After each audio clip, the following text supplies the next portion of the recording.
எல்லாருடைய வாழ்க்கையிலும் இலக்கு இருக்கத்தான் செய்கின்றது. ஒவ்வொருவருக்கும் அவரவர் இலக்கு அழகான இலக்குத்தான். ஆனால் அழகான இலக்கை கூட எல்லாராலும் அடைந்து கொள்ள முடிகிறதா அப்படின்னு பார்த்தால் அநேகரால் அது முடிவது இல்லை. ஏன்னா அவர்கள் தேர்ந்தெடுக்கக்கூடிய பாதை எப்பொழுதும் கடினமாக இருந்தால் இலக்கு எப்பொழுதும் அழகானதாக இருக்கும்.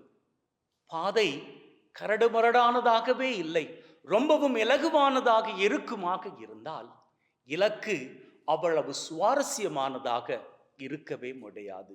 அதற்கு ஒரு உதாரணம் சொல்லுகின்றேன். அன்னைக்கு எத்தனையோ பேர் குஷ்டரோகம் என்கின்ற தொழுநோயால் பாதிக்கப்பட்டு ஊருக்கு புறம்பே தள்ளி வைக்கப்பட்டிருந்தார்கள். ஆரம்பத்தில் அவர்களை ஒதுக்கி வைத்த பொழுது அது கஷ்டமாகத்தான் இருந்தது. அந்த வேளையில் அவர்களது இலக்கு என்ன அப்படி என்றால், எப்படியாவது நற்சுகம் அடைந்து நாங்கள் திரும்பவும் ஊருக்குள் வந்து விட வேண்டும். அவர்களது இலக்கு அழகானதுதான். ஆனால் அந்த இலக்கை அடைவதற்கு அவர்களுக்கு தேவைப்பட்டது கடினமான பாதை. அவர்களால் ஊரை விட்டு உள்ளே வர முடியாது. உள்ளே வருவதாக இருந்தால் அடுத்தவர் கண்களுக்கு படாமல் வர வேண்டும். எப்படி வருவது? ஆகவே யோசித்தார்கள், எதற்கு நாம ரிஸ்க் எடுக்கணும்? கடினமான பாதை வேண்டாமே. ஆரம்பத்துல இந்த இடம் கஷ்டமாத்தான் இருந்துச்சு. ஆனா இப்போ நாட்கள் வாரங்களாகி, வாரங்கள் மாதங்களாகி, மாதங்கள் வருஷங்களாகி விட்டனவே. எங்களது வியாதி எங்களுக்கு பழகி போய்விட்டதே. அப்போ இதுவே அழகாகத்தானே இருக்கிறது அப்படி என்று நினைச்சபடியால அவர்கள் எந்த ஒரு கடினமான பாதையும் தெரிந்து கொள்ளவில்லை.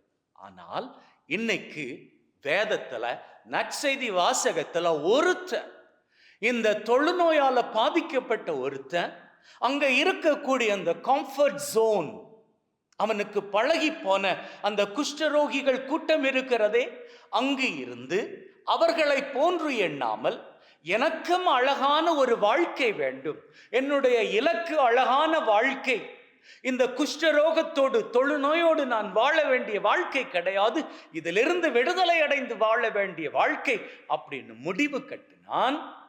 என்ன நடந்தாலும் காரியம் இல்லை, எத்தனை பேர் பார்த்தாலும் காரியம் இல்லை, அடுத்தவர் கண்டால் என்னை கல்லால் அடிப்பார்கள் தான், ஆனாலும் நான் அவர்கள் கல்லடிக்கு பயப்படல, ஆண்டவரை நோக்கி நான் வரப்போகிறேன், என்னுடைய நம்பிக்கை என்னை அழைத்து செல்லும் அப்படின்னு சொல்லிட்டு அவன் கடினமான பாதையில ரொம்ப ரிஸ்க் எடுத்து இயேசு கிட்ட வந்தான். அவனுடைய இலக்கு அழகானது அல்லவா? ஆகவே அவன் நம்பிக்கையோடு வந்தான், கடினமான பாதையில வந்தான். அவன் விரும்பினபடியே குணமடைந்தான். இயேசுவால் குணமடைந்து திரும்பி போனான். அன்பின் உள்ளங்களே, இன்னைக்கு உங்களது வாழ்க்கையின் இலக்கு எவ்வளவு அழகானதாக வேண்டுமானாலும் இருக்கலாம். ஆனால் அதனை அடைந்து கொள்வதற்கான பாதை கடினமாக இருக்கிற பொழுது அதை பார்த்து பயந்து ஒதுங்குவீர்களாக இருந்தால் இலக்கை அடைய முடியாது. தொடர்ந்து கடினமான பாதையில் நடக்க தொடங்குங்கள். உங்க உடம்புல இருக்கிற வியாதி, அதனோடு வாழ வேண்டும் அப்படின்னு உங்களுக்கு என்ன தலை எழுத்தா? கிடையாது இல்லையா? மருந்து மாத்திரைகள் உங்களுக்கு எந்த ஒரு மாற்றத்தையும் கொடுக்கல இல்லையா? There is no any improvement. You are taking those medicines year after year. தொடர்ச்சியாக வருஷக்கணக்காக நீங்க மருந்து மாத்திரையை எடுத்துக்கிட்டே இருக்கிறீங்க. ஆனா உடம்புல இருக்கிற அந்த கேன்சர் வியாதி போகல, சிறுநீரக பிரச்சனை சரி வரல, முள்ளந்தண்டு வலி பிரச்சனை சரி வரல, மூட்டு வலிகள் சரி வரல, சுகர் பிரச்சனை தீரல்ல, கொலஸ்ட்ரால் பிரச்சனை தீரல்ல, பிரஷர் நோய் உங்களை விட்டு நீங்கல்ல. இப்படி எதுவுமே உங்களை விட்டு நீங்கலன்னா இதுவே போதும் அப்படின்னு நீங்க மருந்து மாத்திரைகளை மாத்திரை நம்பிக்கிட்டு வாழ போறீங்களா? அல்லது இந்த மருந்து மாத்திரைகளை எப்படி டெய்லி எடுக்கிறீங்களோ அதே போன்று டெய்லி நீங்க நம்பிக்கையோடு ஆண்டவர்கிட்ட கேட்டு ஜெபிக்க போறீங்களா? கேளுங்க.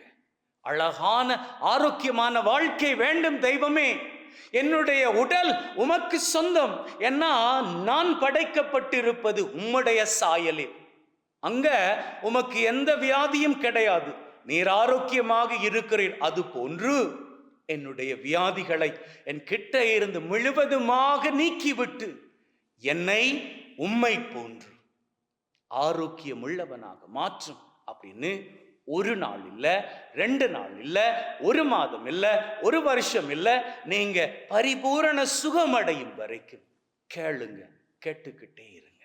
அவருக்கிட்ட நம்பிக்கையோடு நீங்க கேட்பீர்களாக இருந்தால், இப்ப நீங்க கடந்து போகின்ற பாதை இருக்கிறதே, அது கடுமையானதாக இருக்கலாம், கடினமானதாக இருக்கலாம். ஆனால் உங்களது இலக்கு அழகானது. அந்த அழகான இலக்கை நிச்சயமாக உங்களது வாழ்க்கையில் ஒரு நாள் இந்த ஒரு நாள் கண்டுதான் கொள்ள போகிறீர்கள். ஆமென்.